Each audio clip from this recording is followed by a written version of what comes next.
Want to abuse me on the street? Don't fall asleep in public then. This happened in my early 20s, and I just thought of it today.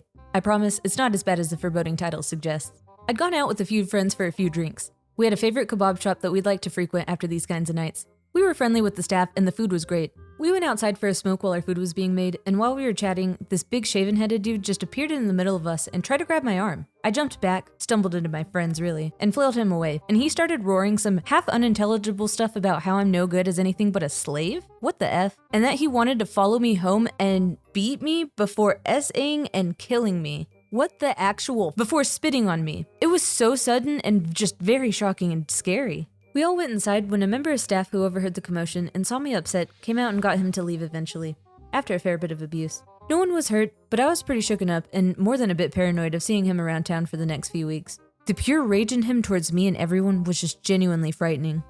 Fast forward a few months and I've just finished work at a late bar. There's a 24-hour cafe around the corner and I used to go for tea and toasted sandwiches to take home because I usually didn't want to cook around like 3 a.m. In the middle of this cafe, there was a bunch of couches and tables where people used to go play Dungeons and Dragons during the day, and those couches were comfy. Lo and behold, the man from before was there, stinking of booze and cigarettes, and passed out. This was not unusual to see here because after a certain time of night when there's so few around, the single staff member just didn't care if anyone napped on the couches, and generally didn't like confrontation anyway. I recognized him immediately, and an evil plan formed.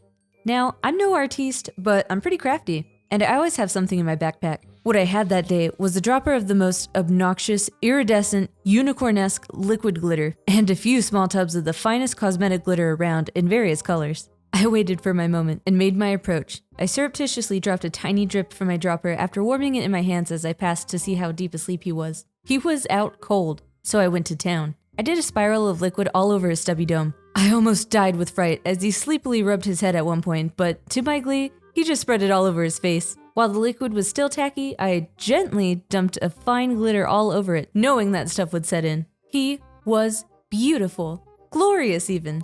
Like a clown mated with a Christmas tree and birthed a sparkly butthole baby. The barista, who I was quite friendly with, just watched, smirking. He did ask me what I was doing afterwards, but when I explained myself, he just laughed and said, "Oh yeah, that guy's always such a jerk." I see nothing. Play stupid games, win sparkly prizes. I'm not real sure why the story was in PettyRevenge because I feel like it's prorevenge. This guy sounds insanely creepy, but I'm glad that you were able to get some karmic justice, OP. I like to imagine that this guy woke up and was just super confused as to why he was covered in glitter. Everyone knows that glitter sticks to everything, so I can just imagine that this guy is constantly haunted by tiny specks of glitter and constantly wondering why he was covered in glitter that one time. Don't mess with my Fanta. This is one of those delightful workplace food fridge thief stories. I have poor impulse control, so if I have things that I like, I tend to take advantage of that. For example, if I have cans that I like to drink, I will often drink them all. Fast forward to the point that I started a new workplace. I buy a multi-pack and deliberately leave it in the work fridge because I know that when I'm not at work, I can't drink it. But I start to notice that my drinks seem a little short. Not only that, so do my yogurts. Same rationale. Not an issue, right? Probably just that I miscounted and ate or drank 1 or 2 more than I thought, so I counted them carefully, and sure enough, there's a couple missing each day, so I left it for 24 hours. The day after that, I taped a note.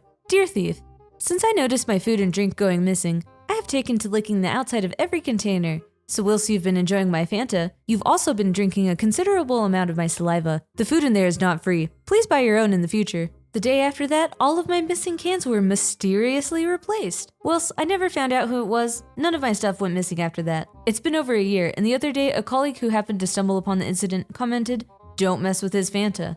Putting a note on your lunch like this works most of the time, until you run into that one guy who just doesn't care and just eats it anyway.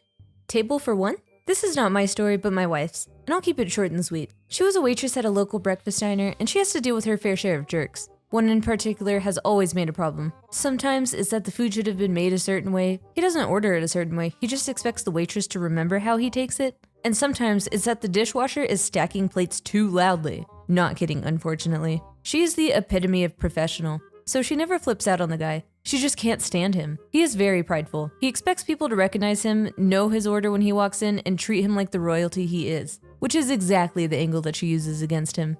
Whenever he comes in now, she asks him, "Just one today?" He always gets upset when she asks, because he feels like he deserves to be recognized. She says it makes her day, because every day she works, she gets to remind him that he is alone, while still being a professional.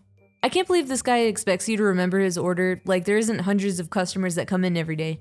If this guy's gonna come in and expect to be treated like royalty, then treat him like a stranger. Oh, welcome in, sir.